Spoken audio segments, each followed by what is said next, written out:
Welcome to the Mind of Marshall podcast, where we provide advanced marketing techniques and unique positioning strategies with basic understandings. In today's session, I'm going to show you a powerful strategy that helps secure the long-term future of your business. This strategy will help you get your clients to spend up to 13% more for your services without spending an extra penny. And I'm going to show you how you can apply it to your very own business. The process we're going to discuss is follow-up. Now, far too often, businesses are throwing in the towel at the first hurdle. But this is a huge mistake because only 90% of all leads that become clients close first time round. The rest require follow-up attempts because not every no means no. And in most cases, it means they still have reservations that need to be addressed. Some of the most common are lack of information, trust, unqualified, and just a poor offer. So this is why we need follow-up, because it's the perfect way to address all these issues and move your prospect closer to the close. They also help position your brand at the forefront of the prospect's mind with familiarity and trust. Okay, let's discuss email. Now, there's a lot of talk of email marketing being dead because of the annoying spam, the phishing emails, and so on and so on. Emails are getting harder to get opened. But this is just a lot of hot air. Email has never been used more frequently than it is today. With over 183 billion emails sent and received daily from around 2.6 billion email accounts worldwide, with forecasts suggesting that it could reach 3 billion users by the year 2019, this is an essential automation tool for your business. With autoresponder services such as Aweber, MailChimp, and Infusionsoft to name a few, this gives you the option to send preset emails to different email addresses based on the time and user actions. So this helps you create a more custom, more personalized email rather than the generic one-size-fits-all, which has far more influence on your prospect. In fact, according to a study conducted by Experian, transactional emails have 8 times more clicks than any other type and can generate 6 times more revenue. And people who buy products and services marketed through email spend 138% more than people who don't. So, email is definitely the way to go, and if you're not using it thoroughly in your business, then you're leaving a lot of money on the table. The next follow-up strategy I want to discuss is direct mail. Now, direct mail is one of the oldest forms of advertising and it's still one of the most effective. The emergence of digital mediums has caused people to question the impact of direct mail. But as I always say, never form bias towards mediums, because your job is only to find every profitable medium available that you can spread your sales message. And from a personal experience, direct mail is amongst the very best. And this isn't just my view. Direct mail has grown by 2.7% last year, with 82% of marketers expecting it to increase further next year. The distinct advantage of direct mail is people are less likely to change their physical address like they do their email address. In fact, according to the United States Census Bureau, the average adult can move up to 9 times in their lifetime. However, another study shows that 17% of adults will change their email address every 6 months, with an even greater number changing every 24 months.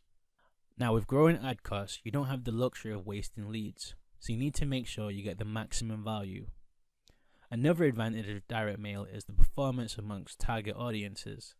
That's right, a study conducted by the International Communication Research Survey says 73% of consumers actually prefer mail over other forms of advertising, while 56% find print marketing to be the most trustworthy type of marketing, which would explain the high response rate from direct mail, outperforming all digital channels by almost 700%. Again, this is just one of the mediums you should be utilizing if you're serious about taking your business to the next level and dominating your market, because it gives you a psychological effect in 2 ways. It gives you more weight and credibility to your prospects' eyes when they see you everywhere, and it also deters your competitor because they think it's harder to dethrone you. Bottom line is, direct mail isn't dead, and it will be around for a long time still, so make sure you use it in your campaigns.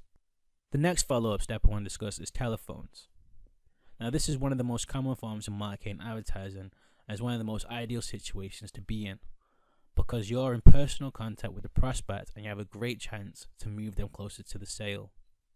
Now, there's been a huge crackdown in cold calling in recent years, but if you've done your advertising properly and you've got your prospect to raise his hand and declare interest, then not only should you appreciate your call, but they should be expecting it. So if you're serious about getting your business to reach the top like you know it deserves, then you need to embrace jumping on the phone with your prospect, because you can take a step closer to the sale and bagging yourself a new customer or client.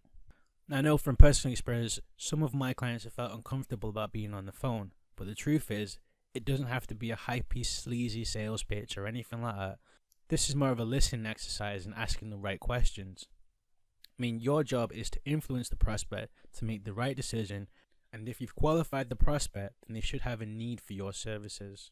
The main objective in all your follow-up efforts is to build trust. Like an expert marketer Seth Godin says, earn trust, earn trust, earn trust. Then you can worry about the rest. The best way to do this is not by trying to slam the prospect closed. The best way to do this is not by slamming your prospect closed, but by injecting personality and educating your prospect through marketing data related to your industry.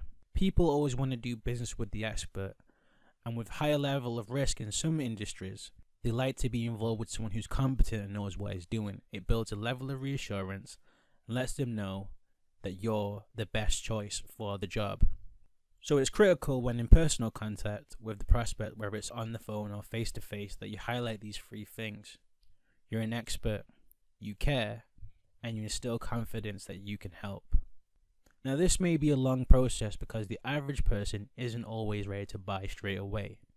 In some cases, it can take anywhere from 3 months to a year before they become active buyers. So, because it's such a long length of time, you need to make sure you stay in the prospect's mind with regular contact. Now, you might be thinking you could annoy the prospect, but studies have shown that it can take 5 follow-ups or more after initial contact to close a deal. So instead of trying to sell, you use a powerful influence technique and you help them. By sharing stuff of interest to them like industry news, client success stories, new data, event information, these are necessary to make the follow-up work most effectively. Now, it's important to realize that it doesn't stop when the prospect has pulled out his or her wallet and bought stuff. This is an ongoing process. I've seen this in many businesses where the natural temptation is to just move on to the next sale and look for the next person to sell the stuff to. But if you want to line the walls of your businesses with cash, then you need to pay attention to the existing customers. And we call this the golden rule, or the Pareto principle, which states 80% of your income comes from 20% of your clients. Making retargeting a critical process because it's easier to sell to an existing customer, and it's a lot cheaper too. According to marketing metrics, existing clients are 70% more likely to convert and can be useful for testing new material. The last thing I want to talk about is referrals. In the words of Dale Carnegie, 91% of customers say they'd give a referral, but only 11% of sellers ask for them. Despite all the technological advances that have been made in recent years, word of mouth remains the most powerful strategy, because it's a marketing message that comes from someone who already has the trust in the warm market. Referrals are great for business because not only are they often free, they are 4 times more likely to spend, and they're prepared to spend 13% more than the average client or customer. They also have a 16% greater lifetime value and 18% more loyal too. And if that's not enough, it actually works out 6 times cheaper than chasing a new prospect. Long story short, referrals will grow your business, so you should always be looking for them. Okay, let's look at what we've learned today. We looked at the importance of follow-up. We looked at the different ways follow-up can be utilized. We've discussed customer retention and, of course, referrals. Now, everything I've shared with you on this podcast can really take your business to a next level. So it's important that not only do you listen to what I'm saying, but it's important to implement too. And as always, if you're having trouble implementing, don't be afraid to hit us up on our email or Facebook page and apply for one-on-one coaching, while I help guide you through the rigors of the marketing world and make your business grow to the next level. Okay? Until next time, ES Marshall over and out.